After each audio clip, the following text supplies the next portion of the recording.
상큼한 향이 입맛 돌게 하는 미나리. 미나리는 잎과 줄기를 모두 먹는 채소로 초봄부터 한여름까지가 제철이다. 특히 강한 햇볕을 받고 자란 여름 미나리는 봄 미나리보다 훨씬 짙은 향기를 뿜어내는데 비타민과 무기질, 식이섬유 등이 풍부해 혈액을 맑게 하고 중금속을 배출해 자연 해독제로도 불리는 미나리. 오늘 건강밥상에서는 여름의 한기의 최고봉 미나리와 함께한다. 한의학에서 미나리는 갈증을 풀고 머리를 맑게 하며 주독을 제거하고 대소장을 잘 통하게 하는 효과가 있는 음식입니다.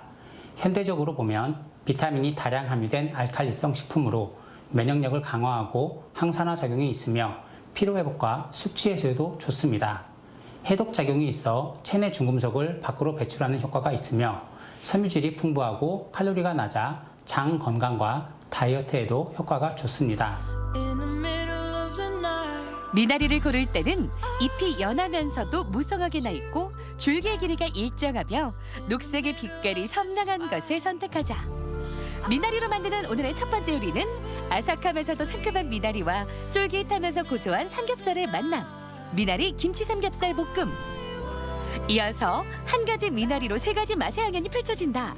초고추장과 간장, 소금 간으로 세 가지 맛을 즐길 수 있는 미나리 무침도 만들어보자.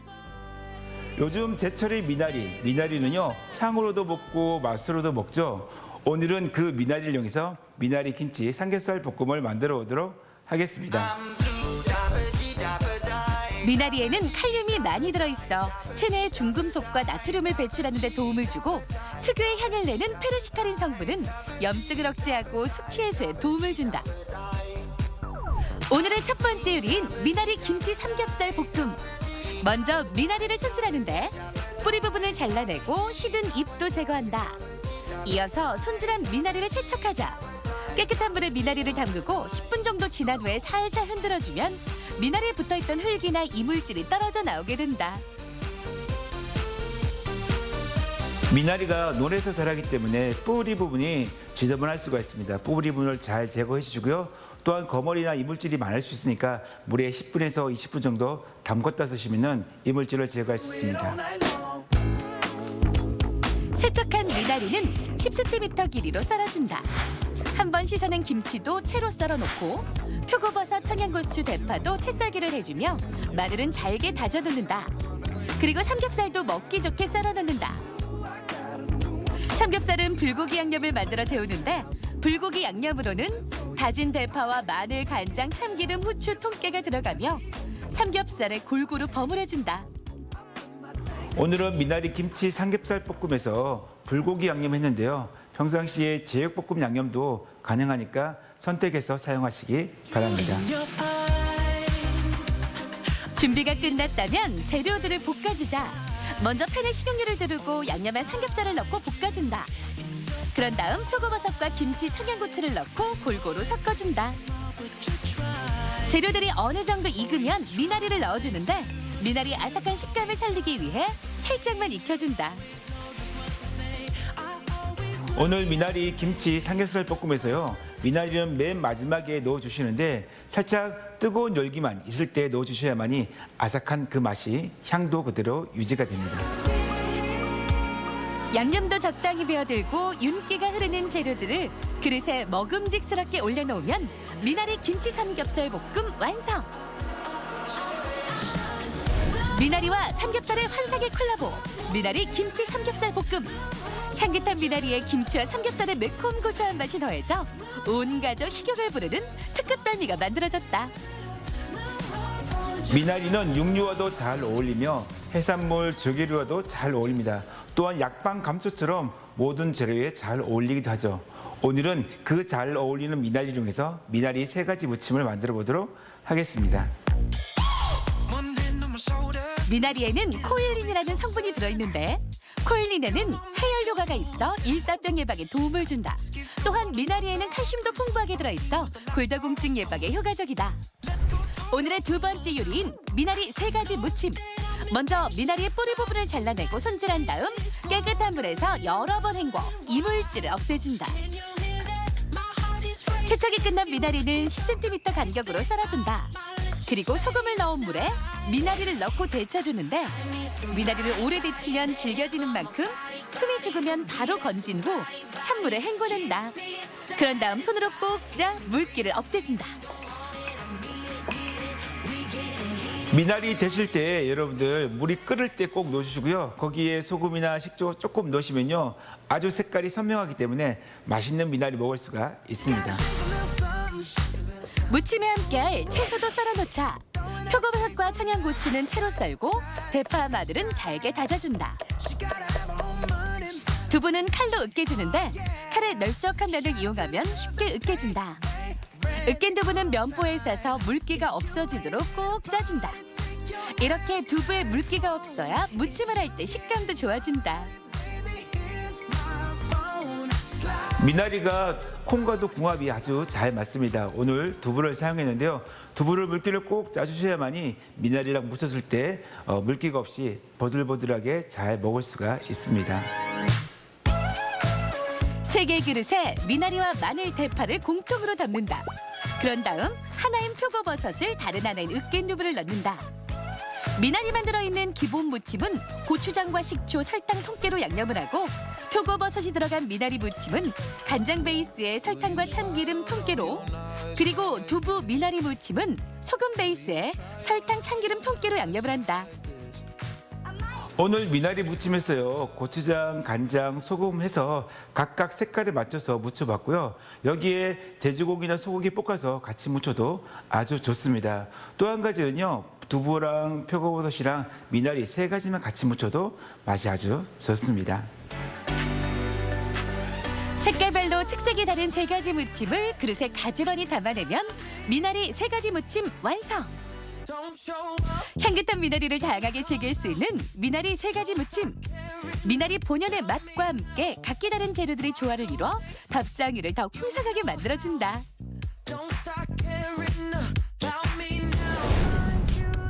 미나리는 알칼리성 식품으로 고지방 식단으로 인한 몸의 산성화를 중화해주는 효과가 있습니다. 보고와 같이 먹으면 궁합이 좋고 쑥갓과 같이 먹으면 고혈압 완화에도 효과가 있습니다. 다만 오이와는 궁합이 맞지 않고 익혀서 섭취하는 것을 권하며 몸이 찬 분이나 소화기가 약한 분들은 다량 섭취를 금합니다. 예로부터 국이나 탕은 물론 무침이나 볶음 등 여러 음식에 풍미를 더해주며 사랑받아온 미나리. 고유의 아삭한 식감과 향을 간직한 채 어떤 재료와도 잘 어우러지며 영양 또한 뛰어나 밥상에 자주 오르는 친숙한 식재료 중 하나인데 이번 주말 더위로 지친 가족을 위해 향긋한 미나리 밥상을 선물하자.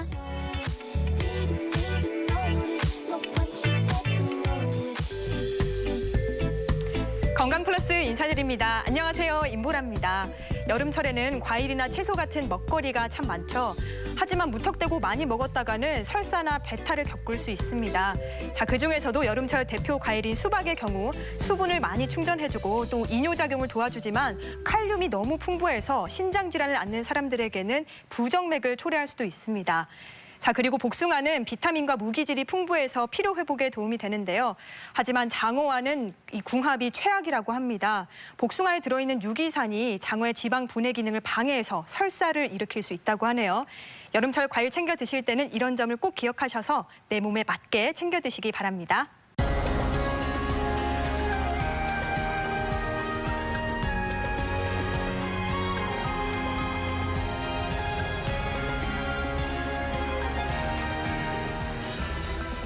우리 목 중앙 식도 앞에 위치한 나비 모양의 내분비 기관인 갑상샘. 갑상샘에서 분비되는 호르몬은 우리 몸의 체온 유지와 신체 대사의 균형을 유지하는 데 중요한 역할을 담당한다. 그런데 여러 가지 원인으로 갑상샘의 기능과 구조에 문제가 생기면 다양한 질환이 발병할 수 있으며 이를 갑상샘 질환이라고 한다. 갑상선은 크게 우리가 기능적인 질환 또 해부학적으로 갑상선 혹을 가지고 있는 질환 이렇게 크게 2가지로 나눌 수 있겠습니다. 특히 이제 기능적인 질환으로는 갑상샘 기능 항진증, 그다음에 반대로 갑상샘 기능 저하증 이 2가지 질병이 있을 수 있고, 그다음에 이제 우리가 갑상선 혹 쉽게 말하면 이제 이게 갑상선 암이냐 아니냐 이거를 판단할 수 있는 이런 2가지 질환으로 크게 분류할 수 있겠습니다. 갑상샘 질환은 여성이 남성보다 2배 이상 더 많이 걸리며 발병률 또한 지속적으로 늘고 있다. 대부분의 갑상샘 질환은 조기에 발견하고 치료하면 치료 효과가 높지만 발견이 늦어지면 안구 돌출이나 시력 저하, 심장 기능 이상과 같은 심각한 합병증을 초래할 수 있는데 오늘 TV 주치에서는 소리 없이 찾아오는 갑상샘 질환에 대해 자세히 알아본다. 갑상샘 하면 우리 몸의 보일러 그리고 에너지 저장소라고 하죠. 자, 신진대사를 원활하게 하고 체온을 조절해주는 호르몬을 만드는 곳이기 때문에 참 중요한데요. 때문에 갑상샘이 문제가 생기면 우리 몸 전체에도 이상이 생기게 됩니다. 오늘 이 시각 갑상샘 질환에 대해서 자세히 알아보도록 하겠습니다. 도움 말씀에 건양대학교 병원 내분비내과 박근용 교수님 모셨습니다. 안녕하세요. 네, 안녕하세요. 네. 오늘의 주제가 갑상샘 질환인데요. 먼저 갑상샘이 어느 곳에 위치해 있고 어떤 역할을 하는지 설명해 주시죠. 예, 갑상샘은 그림에서 보시는 것처럼 갑상선 우리가 목젖이라고 얘기하는 갑상샘 연골에서부터 밑으로 내려와서 좌우에 나비 모양으로 존재하는 25 내지 30g 정도에 되는 조그마한 내분비샘이라고 할 수 있겠습니다. 그래서 여기에서는 우리가 잘 알고 있는 우리 몸에 있는 신진대사 또는 소화에 있어서는 발육에 필요한 갑상샘 호르몬이 분비되기 때문에 굉장히 중요한 기관이라고 할 수 있겠습니다. 네. 우리 목 앞쪽에 있는 나비 모양의 기관이라고 말해 주셨는데 갑상샘에서 호르몬이 너무 많이 분비되고 해도 혹은 너무 적게 분비돼도 안 된다고요. 예. 정상적으로 갑상샘은 우리가 일정량의 호르몬만 분비가 돼야 되는데 그 기능에 따라서는 기능적 이상을 초래해서 갑자기 호르몬이 많이 만들어지는 기능 항진증의 증상으로 나타날 수도 있고 반대로 이제 갑상선 조직이 파괴됨으로 인해서 분비되는 호르몬 양이 많이 모자라져서 거꾸로 갑상샘 기능 저하증이 되는 경우도 있겠습니다. 그래서 이 호르몬은 우리 몸에서 대사에 관계되기 때문에 이런 그 갑상샘 호르몬이 많이 분비될 때는 대사량이 증가하게 되겠습니다. 그래서 몸이 뜨거워지는 것을 느끼게 되고 그다음에 음식을 먹더라도 빨리빨리 소화되고 그게 태워져 버리기 때문에 살이 찌지 않는다거나 또는 심장이 두근두근 한다거나 이런 여러 가지 증상을 초래할 수 있겠고 반대로 갑상샘 호르몬이 모자라게 되는 경우에는 반대의 어떤 현상들이 나타날 수 있겠습니다. 네. 갑상샘에 나타날 수 있는 질환도 좀 다양할 것 같습니다. 어떤 질환들이 있는지 궁금합니다. 예, 갑상샘 질환은 크게 두 가지로 분류할 수 있겠습니다. 네. 하나는 기능적인 질환, 또 하나는 이제 갑상선의 혹으로 나타나는 결절성 질환 이렇게 두 가지로 나눌 수 있겠습니다. 네. 특히 이제 기능적인 질환은 앞서 말씀드린 대로 갑상샘 호르몬이 많이 분비되느냐 또는 정상보다 적게 분비되느냐에 따라서 갑상샘 기능 항진증 또는 갑상샘 기능 저하증 이렇게 분류할 수 있겠고 그다음에 이제 결절성 질환 즉 갑상샘의 혹으로 오는 경우에는 이 혹이 양성일 수도 있고 때에 따라서는 악성일 수도 있기 때문에 이 두 가지의 감별이 굉장히 중요하겠습니다. 네. 크게 두 가지로 나뉘는데 그중에서 기능성 질환부터 알아보도록 하겠습니다. 갑상선에서 호르몬이 너무 많이 분비되는 항진증 어떤 질환인가요? 예, 지금 전형적인 갑상샘 기능 항진증의 얼굴을 보여드리고 있습니다. 우선 네. 보시면 마치 얼굴이 놀란 듯한 이런 모양. 그다음에 이 갑상선 연골을 중심으로 이 앞쪽에 목이 굉장히 많이 부어오른 듯한 이런 모양들. 네. 특히 우리가 정상적으로 눈을 뜨고 있을 때는 위쪽의 흰자위와 아래쪽의 흰자위는 잘 보이지 않습니다. 그렇죠. 근데 이 경우에는 마치 놀란 듯한 이 눈으로 아래쪽 위쪽 흰자위가 다 보일 정도로 이렇게 흰자위가 다 보이게 되고 그다음에 보시다시피 이 눈이 앞쪽으로 많이 돌출돼 있는 아주 이런 전형적인 갑상샘 기능 항진증의 모양이 되겠습니다.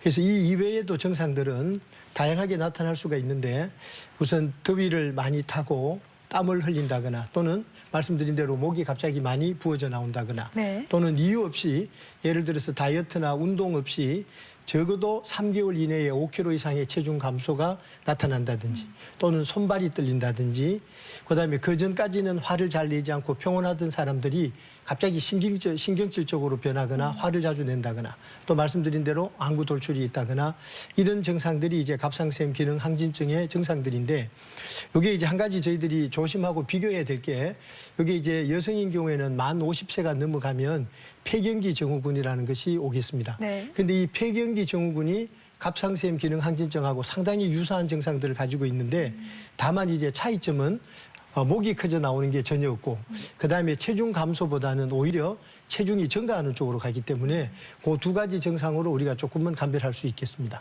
네. 갑상샘 기능 항진증의 경우에 또 안구가 돌출된다고 증상을 설명해 주셨는데요.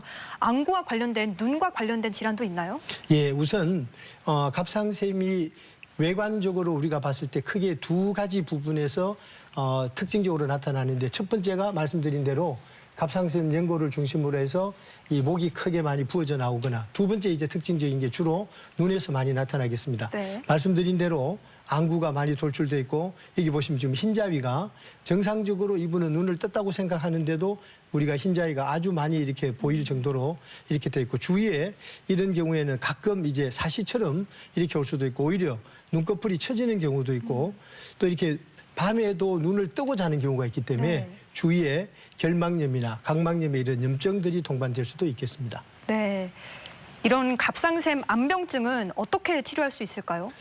예, 대개 갑상샘 이 안병증에서는 안구 돌출이 너무 심하기 때문에 사물이 두 개로 보이는 복시 현상이 있을 경우에는 수술 요법으로 안구 돌출을 치료할 수도 있고 그렇지 않는 경우에는 우리가 이제 면역 억제 요법으로 스테로이드와 같은 약제를 사용해서 이 안구 돌출을 치료할 수도 있습니다.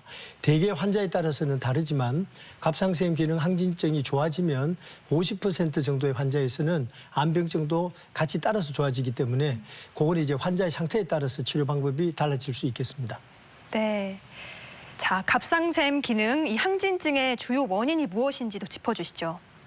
예, 갑상샘 기능 항진증에는 다양한 원인들이 존재할 수 있겠습니다.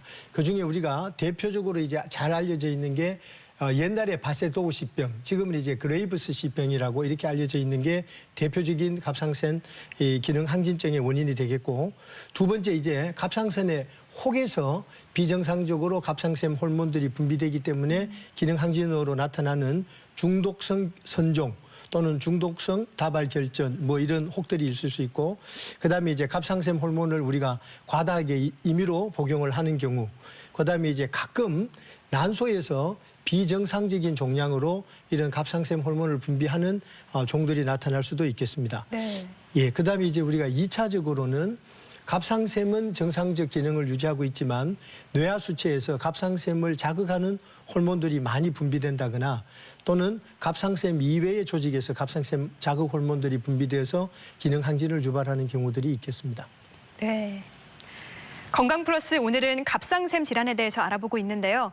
이번에는 병원에 직접 찾아가서 환자들을 만나보고 이 질환의 진단법과 치료법을 알아보도록 하겠습니다. 화면으로 만나보시죠. 우리 몸은 적절한 호르몬 분비를 통해 항상성이 유지되어 건강한 삶을 살 수 있다. 우리 몸에서 가장 큰 내분비 기관인 갑상샘에서 분비하는 호르몬은 우리 몸의 대사작용을 일정하게 유지시켜주는데 이러한 갑상샘의 호르몬 분비에 문제가 생기면 갑상샘 기능 항진증이나 갑상샘 기능 저하증이 나타날 수 있다. 네, 어디 불편해서 오셨죠? 최근 쉽게 피로해지고 몸무게도 늘고 찬바람이 좀 싫어져서 왔습니다. 언제부터 그런 증상이 시작됐죠? 5월 말쯤부터 좀 찬바람이 싫어지고 이런 증상이 나타나게 됐습니다. 최근에 이게 육체적으로나 혹시 정신적으로 되게 스트레스가 심한 적이 있었습니까? 최근 업무량이 늘어서 스트레스를 많이 받긴 했습니다. 추위에 민감해지고 인지 기능이 떨어지며 체중이 늘거나 얼굴이 붓는다면 갑상샘 기능 저하증을 의심해 볼 수 있다. 갑상샘 기능 저하증은 서서히 진행돼 발견이 늦어지는 경우가 많으며 대부분 갑상샘 호르몬제를 복용하면 좋아진다. 이 환자인 경우에는 갑상선 기능 저하증 환자분으로 최근에 만성 피로감, 그다음에 이게 추위에 굉장히 민감한 반응을 보이는 분이셨고 갑상선 혈액 검사상 기능 저하증으로 확인이 되셨고 앞으로의 치료는 갑상선 기능 저하증인 경우에는 갑상선 부족한 그 갑상선 호르몬 양만큼 저희들이 밖에서 이 호르몬 투여를 하면 다시 정상화될 수 있겠습니다. 갑상샘 질환을 진단할 때는 혈액 채취를 통한 갑상샘 기능 검사를 우선적으로 한다. 이를 통해 갑상샘 수치가 높으면 갑상샘 기능 항진증으로, 수치가 낮으면 갑상샘 기능 저하증으로 진단을 내리게 된다. 결절이 의심될 때는 세침 흡인 검사를 시행하는데 가는 침으로 결절을 찔러 세포를 채취해 결절이 양성인지 악성인지 여부를 감별한다. 이 밖에도 갑상샘의 크기나 모양, 위치 등을 판별하기 위한 갑상샘 스캔 검사를 시행하기도 한다. 어디 불편해서 오셨습니까? 요즘에 땀도 좀 많이 나고요. 딱히 운동도 안 했는데 자꾸 몸무게가 한 4kg 계속 빠지는 것 같더라고요. 그리고 밤에 잘 때 자꾸 두근거려서 잠을 자기가 좀 힘들어요. 지금 말씀하신 이 증상들이 언제부터 시작이 됐습니까? 한 3개월 전부터 시작이 된 것 같고요. 최근에는 더 심해진 것 같아요. 최근에 말씀하신 이 증상들 때문에 혹시 다른 의료기관에서 검사하신 적이 있으세요? 최근에 딱히 다른 병원을 가본 적은 없는 것 같아요.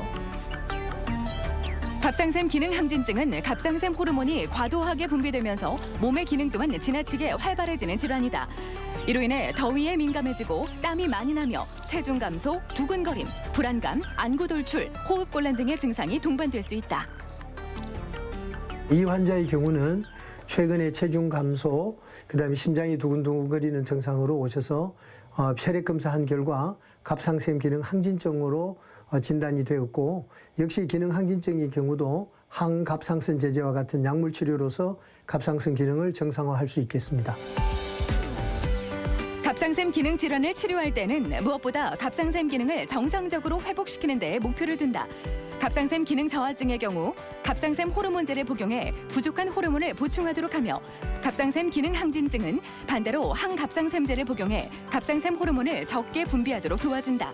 또한 갑상샘 결절이 악성일 경우 환자의 연령, 종양의 크기, 주변 조직으로의 전이 유무 등을 고려해 수술 치료를 우선적으로 시행할 수 있다. 갑상선 기능 항진증인 경우에는 치료하지 않을 경우 심장에 부담이 가기 때문에 조기에 발견해서 치료하셔야 되고, 기능 저하인 경우에도 체중 증가라든가 콜레스테롤의 증가로 인해서 여러 가지 우리 몸에 동맥경화와 같은 좋지 않은 현상이 올 수 있기 때문에 조기에 치료하셔야 되고, 마찬가지로 갑상선 암인 경우에도 조기에 발견하셔야 수술 부위도 최소화할 수 있고 수술에 따른 부작용도 최소화할 수 있기 때문에 조기에 발견하고 치료하시는 것이 가장 좋겠습니다. 갑상샘 질환은 증상이 없거나 있어도 감기 정도로 오인해 발견이 늦어지는 경우가 적지 않다. 진행이 느려 착한 암이라고 불리는 갑상샘암 또한 조기 진단과 빠른 치료가 중요하며, 적절한 치료 시간을 놓칠 경우 전이율이 높아 무서운 암으로 돌변할 수 있는데, 한순간에 우리 몸의 신진대사를 망가뜨릴 수 있는 갑상샘 질환. 누구에게나 예고 없이 찾아올 수 있다는 점을 명심하고 정기검진으로 조기에 막아내자. 병원을 찾아가서 환자들을 만나보고 갑상샘 질환에 대해서 자세히 알아봤습니다. 계속해서 갑상샘 기능 저하증에 대해서 살펴보도록 하겠습니다. 저하증은 어떤 특징이 있나요? 예, 갑상샘 기능 저하증은 말씀드린 대로 호르몬이 정상보다는 많이 이제 낮은 수준으로 분비되고, 대개 이제 갑상샘 기능 항진증인 경우에는 환자분들이 아주 전형적인 증상을 호소하기 때문에 빨리 병원을 찾는 경우가 있지만, 기능 저하증인 경우에는 만성 피로감, 그냥 몸이 조금 붓는 듯한 얼굴, 그다음에 이렇게 추위가 조금 이렇게 이게 찬바람이 싫어지는 아주 이런 막연한 증상들이기 때문에 기능 항진증보다는 상당히 발견율이 좀 늦어지는 경우가 많이 있습니다. 그래서 우선 여기서 잠깐 환자분들 얼굴을 보시면 이 좌측에 있는 얼굴이 정상적인 얼굴이 되겠고, 네. 이 우측에 있는 경우가 이제 갑상샘 기능 저하증이 심하게 됨으로 해서 얼굴이 지금 많이 부어 있는 상태. 그다음에 옆모습에 보면 탈모도 꽤 지금 이렇게 진행이 되고 있는 네. 이런 모습들이 되겠습니다. 그래서 이런 얼굴들이 있더라도 이게 전형적으로 나타나는 것이 아니기 때문에 기능 저하증은 발견이 상당히 늦어질 수 있습니다. 그래서 여성이면 적어도 1년에 한 번 정도 정기 검진을 하실 때 갑상샘 기능을 포함해서 하시는 것이 좋을 것 같습니다. 네. 갑상샘 호르몬이 부족해서 나타나는 갑상샘 기능 저하증. 이 저하증의 주요 증상 어떤 것들이 있는지 짚어주시죠. 예, 말씀하신 대로 아주 전형적인 증상이 나타나는 경우는 조금 드물고, 네. 보시는 대로 막연한 증상들이 대부분이라고 보시겠습니다. 우선 의욕상실, 만성 피로감, 무기력감, 그다음에 얼굴이 붓고 피부가 좀 이렇게 거칠거나 푸석푸석하거나 건조해지는 정도, 그다음에 체온이 낮아져서 요거는 조금 이제 전형적인 증상이 될 수도 있겠는데, 네. 지금 같은 경우에는 이제 에어컨 바람이 싫어진다거나 이게 남들은 더워서 반팔을 입고 다니는데 본인은 추위를 타기 때문에 긴팔을 입고 나간다든지 이런 경우가 이제 갑상샘 기능 저하증의 증상들이 될 수 있겠고 네. 또는 특별히 음식을 많이 먹거나 식이 습관이 변함이 없는데도 체중 증가가 조금씩 일어나는 경우 이런 경우가 이제 갑상샘 기능 저하증의 증상이라고 할 수 있겠습니다. 네. 저하증의 증상을 보니까 정말 흔히 나타나는 증상들이라 알아차리기가 어려울 것 같은데요. 자, 그렇다면 갑상샘 기능 저하증을 일으키는 원인은 뭘까요? 예, 갑상샘 기능 저하증의 원인 중에 가장 흔한 것은 갑상샘 기능 항진증을 치료하는 도중에 기능 저하증으로 빠지는 경우가 흔히 있습니다. 그 경우가 이제 제일 많은 경우가 되겠고 네. 두 번째는 이제 여러 종류의 갑상샘 염증들이 시간이 지남에 따라서 갑상선 조직이 조금씩 부서지고 나중에 이제 호르몬을 분비해낼 수 없는 이런 만성적인 상태가 되었을 때 오는 이런 만성 갑상샘염, 그다음에 이제 임신 후에 산후에 이제 갑상샘의 염증으로 오는 산후 갑상샘염, 이제 그 위에 이제 갑상샘 암으로 수술을 한다거나 또는 방사선 옥소 치료를 하고 난 다음에 이제 이 갑상선 조직들이 많이 파괴되고 난 후 이런 경우가 이제 주된 원인이라고 할 수 있겠습니다. 네. 진단법을 좀 짚어보면요. 어떤 경우에 갑상샘 이 기능 항진증이라고 하는지 혹은 저하증이라고 하는지 좀 자세하게 알려주실까요? 예, 우선 우리가 갑상샘 질환의 진단 방법은 우선 문제를 통해서 환자분들이 느끼는 전형적인 증상들이 있는지 없는지를 확인을 하고 네. 두 번째 이제 갑상샘이 얼마나 커져 있는지를 저희들이 촉진함으로써 이제 확인을 할 수 있겠습니다. 그다음에 이제 세 번째는 역시나 그 혈액 검사를 통해서 갑상샘 기능이 저하가 돼 있는지 항진이 돼 있는지 확인을 하고 여기에 따라서 저희들이 이제 갑상샘 초음파를 할 수도 있고 갑상샘 스캔을 할 수도 있겠는데 만약에 혈액 검사상에서 기능은 정상으로 나오고 갑상샘이 많이 커져 있거나 혹이 만져지는 경우 이런 경우에는 이제 갑상샘 초음파를 우선적으로 할 수 있겠고 기능 검사상에서 기능 항진이 되어 있는 경우에는 오히려 초음파 검사보다는 갑상샘 스캔 쪽을 더 우선적으로 검사를 하게 되겠습니다. 이렇게 갑상샘의 기능적 질환에 대해서 쭉 살펴봤는데요. 자, 그렇다면 이런 질환들이 나타났을 때 치료는 어떻게 이루어지는지 궁금합니다. 예, 대개 갑상샘 기능 항진증인 경우에는 거의 90% 이상 환자들에서 약물 치료로 치료가 가능한 걸로 되어 있습니다. 네. 이제 특히 임신 후반부에 갔을 때 갑상샘 그 약제들을 많이 사용해야 될 경우에는 간혹 수술요법을 하기도 하는데 대개는 이제 약물 치료가 많이 되고 그다음에 특히 아까 말씀드린 대로 기능 항진증의 원인 중에 갑상샘에서 조그마한 혹에서 이제 비정상적으로 갑상샘 호르몬들이 많이 분비되는 이 선종 또는 중독성 결절 이런 경우에는 요 두 번째 보시는 방사선 요도 치료도 할 수 있겠습니다. 그러나 대부분은 약물 치료가 거의 주종이라고 보시면 되겠고 마찬가지로 갑상샘 기능 저하증인 경우에도 저희들이 부족한 호르몬만큼 바깥쪽에서 갑상샘 호르몬을 보충해주는 치료가 거의 뭐 다라고 보시면 되겠습니다. 네. 이런 치료법을 활용을 한다면 좀 완치율이 높은가요?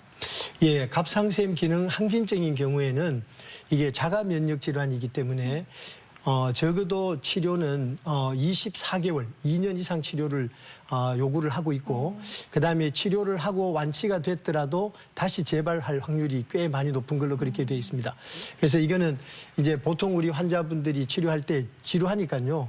대개 뭐 한 2-3달 약 먹고 나면 대개는 치료에 4주 내지 6주가 되면 기능 항진증은 정상으로 다 돌아오고 환자분들이 이제 정상적인 생활을 할 수 있기 때문에 그때 이제 치료가 다 됐다고 판단하고 임의로 약을 끊거나 이러면 다시 또 재발될 확률이 굉장히 높게 되어 있습니다. 그래서 갑상샘 기능 항진증이든 저하증이든 이 갑상샘의 치료는 상당히 좀 장기간 치료를 요한다. 이렇게 우선적으로 알아두시는 것이 좋겠습니다. 네. 자, 이번에는 이 갑상샘의 결절성 질환에 대해서 알아보도록 하겠습니다. 보통 우리가 검사를 할 때 목 쪽에서 이 갑상샘 쪽에서 혹이 나왔다. 그렇게 하면 좀 걱정을 많이 하시는데 양성인지 악성인지가 중요하겠죠? 혹이 갑자기 많이 커졌다거나 또는 만졌을 때 말랑말랑하지 않고 돌처럼 아주 딱딱하게 돼 있다거나 또는 이렇게 침을 삼킬 때 이 혹이 왔다 갔다 하지 않고 이 목 쪽에 딱 붙어 있는 이런 경우 그다음에 이제 과거에 방사선 치료를 한 그런 이 과거력이 있는 경우 이런 경우 그다음에 이제 처음에 발견되었을 때 크기가 2cm 이상인 경우 그다음에 특히 이제 여성인 경우 특히 남성인 경우 그다음에 이제 나이가 만 20세 미만이거나 또는 만 70세 이상이 된 고령이거나 아주 나이가 어린 경우, 이 경우에는 우리가 이제 암을 의심할 수가 있겠습니다. 그럴 때는 아까 말씀드린 대로 기능은 정상이고 혹이 나타날 경우에는 우선적으로 말씀드린 대로 갑상샘 초음파를 우선적으로 시행을 하겠습니다. 보시면 대개 이렇게 지금 주의하고 경계가 아주 선명하게 이렇게 드러나는 이런 경우에는 대개 이제 양성인 경우가 많고 네.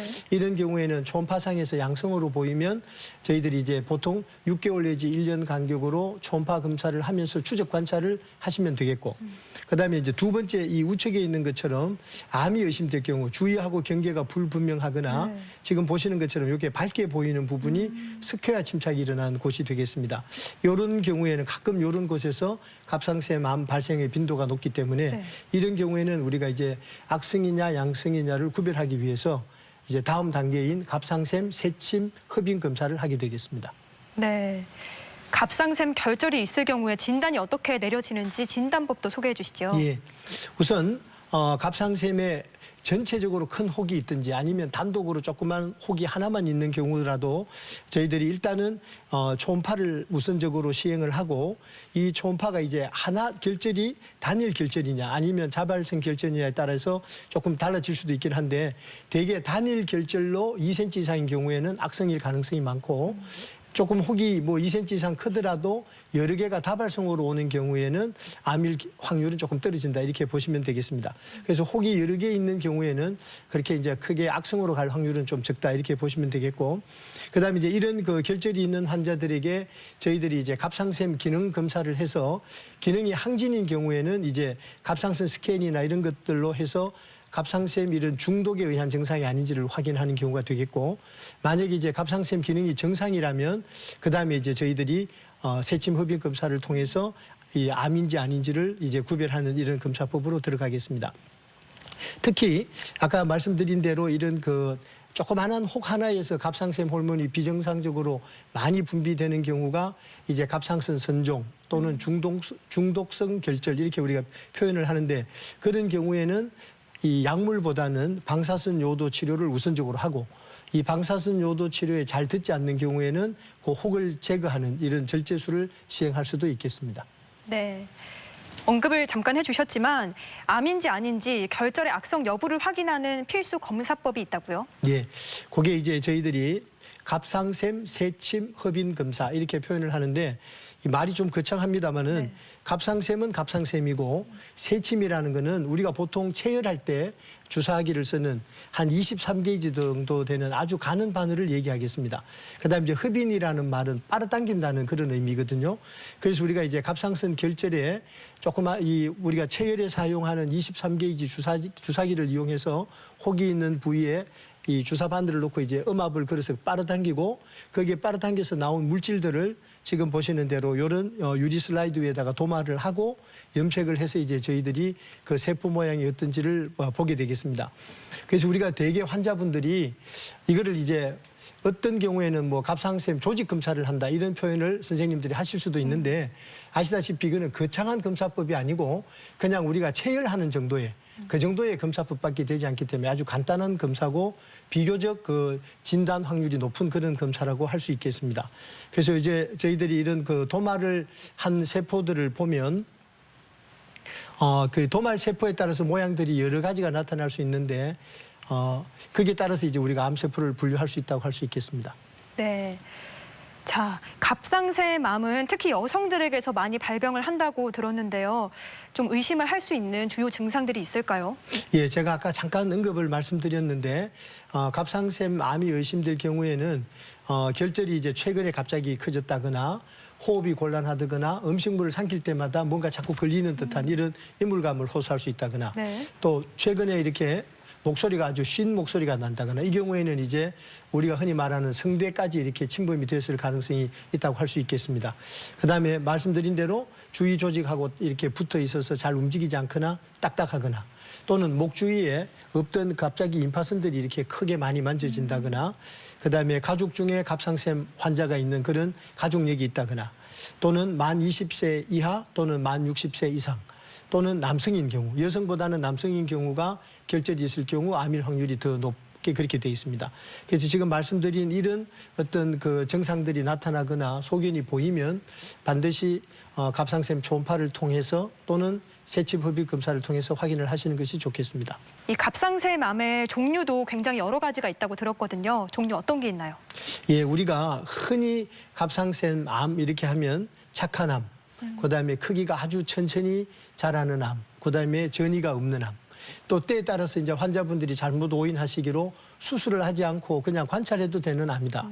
이렇게까지 이제 나타날 정도로 이 갑상샘 암에 대해서는 이제 여러 가지 이 의견들이 많고 생각들이 많은데 그런 암으로 해당하는 가장 많은 암이 유두선암이 되겠습니다. 그다음에 이제 유두선암이 전체 갑상샘 암의 한 95% 정도를 차지하고 나머지 이제 5%가 여포암이나 수질암 또는 미분화암 이렇게 나눌 수 있겠는데 특히 이제 우리가 갑상샘 암 하면 뭐 아주 천천히 자라는 이런 착한 암으로 알려져 있지만 지금 보시는 미분화암인 경우에는 이게 적격성 이런 그 전이를 유발하기 때문에 1년 이내에 사망률이 굉장히 높기도 합니다. 그래서 단순히 이제 갑상선을 무조건 착한 암이다, 좋은 암이다 이렇게만 판단하기는 좀 곤란한 점이 있겠습니다. 갑상샘 암이라고 해서 그 굉장히 특징도 너무 다양해서 정확한 진단을 좀 받아봐야겠군요. 예. 그러면 이 네 가지 중에서 가장 발병률이 높다는 유두암에 대해서 좀 소견을 설명해 주시죠. 예.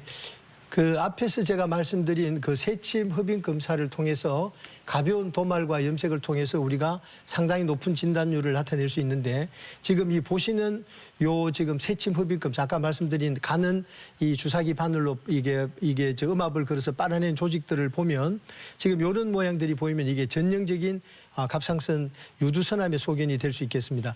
여기 지금 파랗게 보이는 요 부분이 핵인데 핵 안에 또 다른 어떤 이물질이 이렇게 포함이 되어 있습니다. 이거는 저희들이 이 모양을 초등학생에게 가르쳐주고 찾으라고 해도 찾을 수 있고 진단할 수 있을 정도로 굉장히 쉽고 간단하게 우리가 진단할 수 있는 그런 소견이라고 할 수 있겠습니다. 네. 많이들 궁금하실 텐데요. 갑상샘 암으로 진단이 되면 치료는 어떻게 이루어지나요?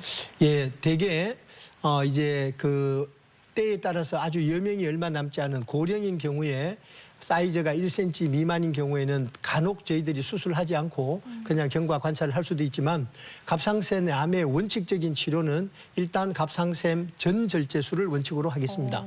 그래서 우선 수술적 요법을 우선적으로 하고 이게 이제 수술을 하더라도 이 갑상샘이 경동맥과 여기에 이제 이 위에서 내려오는 여러 가지 신경들하고 많이 이렇게 얽혀져 있는 복잡한 해부학적 구조를 가지고 있기 때문에 이런 경동맥에 붙어 있는 암세포는 제거하기가 굉장히 어렵습니다.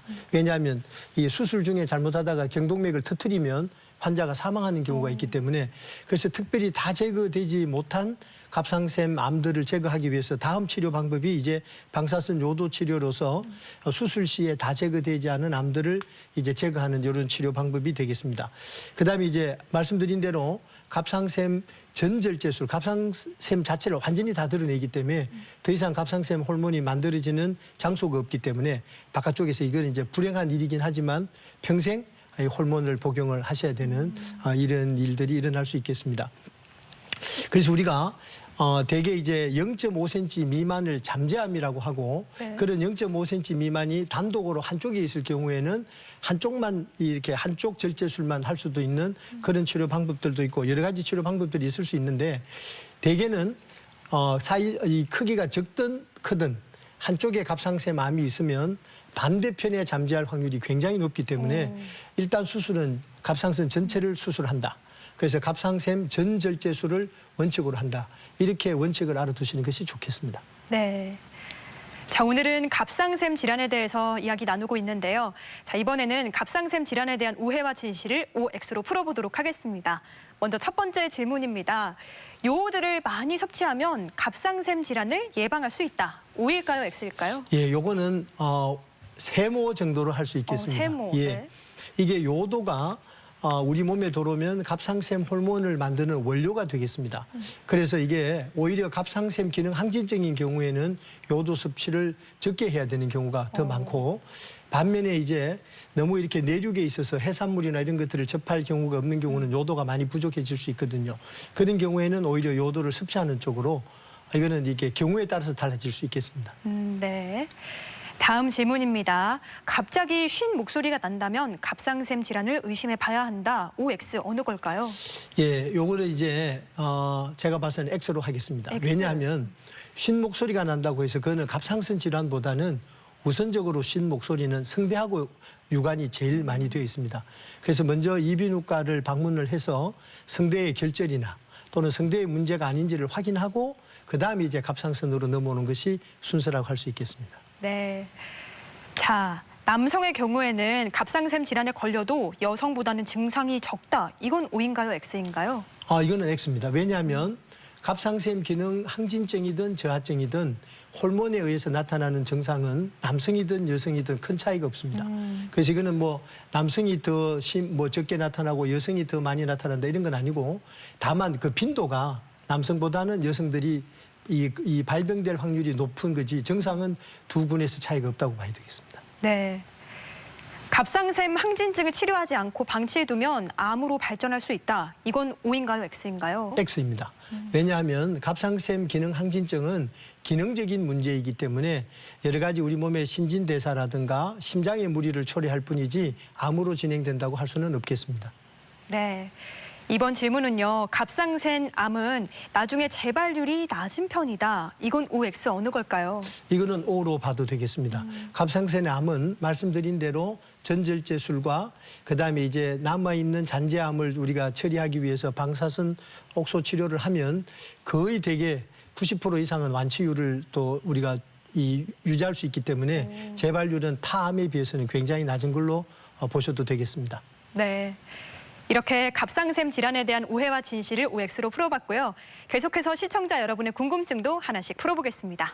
얼마 전부터 쉽고 피로해지고 체중 감소가 있는데요. 혹시 갑상선 항진증을 의심해 봐야 되는 건가요? 몸이 급격하게 피로해지고 체중에도 변화가 생기면 갑상선 항진증을 의심해 봐야 할까요? 예, 우리가 갑상샘 기능 항진증을 우선적으로 보려면 갑상샘 기능 항진증인 경우에는 그레이브스십병인 경우에는 저런 체중 감소와 동시에 아까 보신 대로 전형적인 외관의 모양이 나타나게 되겠습니다. 네. 그런 경우에는 이제 갑상샘 기능 항진증으로 우리가 진단할 수 있고 그런 전형적인 외관이 보이지 않을 때는 갑상샘 기능 항진증을 포함한 다른 원인도 찾아봐야 될 것 같습니다. 예를 들면 동반된 당뇨병이 있다거나 또는 바깥쪽에서 쉽게 발견되지 않은 숨은 암이라든가 이런 것들을 다 고려를 해봐야 될 것 같습니다. 갑상선 기능 저하증에 걸리면 탈모가 올 수도 있나요? 아까 전형적인 증상에서도 설명을 해주셨는데 탈모가 올 수 있는지 물어보셨습니다. 예, 올 수 있습니다. 갑상샘 기능 항진증, 저하증 모두 탈모를 초래할 수 있고 우리가 이 탈모는 흔히 우리가 말하는 이런 그 원형 탈모라든지 스트레스에서 오는 이런 탈모하고는 조금 다릅니다. 왜냐하면 갑상샘 기능 항진증이나 저하증에서 오는 탈모는 머리카락이 굉장히 가늘어지기 때문에 우리가 이제 머리를 감거나 비비거나 할 때 이제 머리카락이 부서져서 나가는데 다만 이 경우에는 모낭과 모근이 정상적으로 유지되기 때문에 갑상샘 기능적인 문제가 해결이 되면 다시 정상적으로 이게 회복이 될 수 있기 때문에 그렇게 뭐 심각한 것을 초래하지는 않는다고 할 수 있겠습니다. 얼마 전 지인이 갑상선암 수술을 받았습니다. 앞으로 호르몬제를 계속 복용해야 하는 건가요?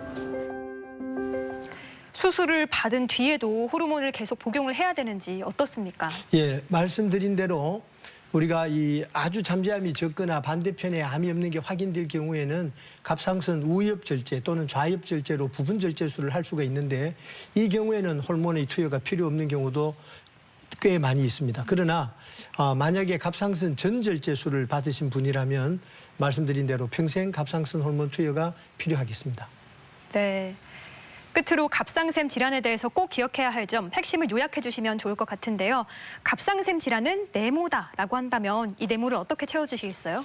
예, 갑상샘 질환은 스트레스다. 이렇게 표현을 하고 싶습니다.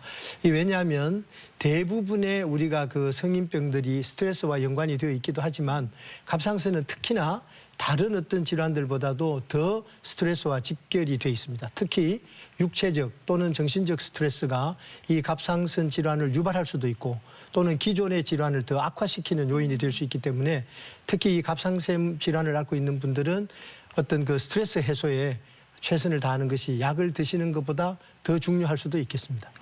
네. 자, 이렇게 갑상샘 질환에 대해서 오늘 자세히 알아봤습니다. 도움 말씀에 내분비내과 박근용 교수님이었습니다. 오늘 말씀 고맙습니다.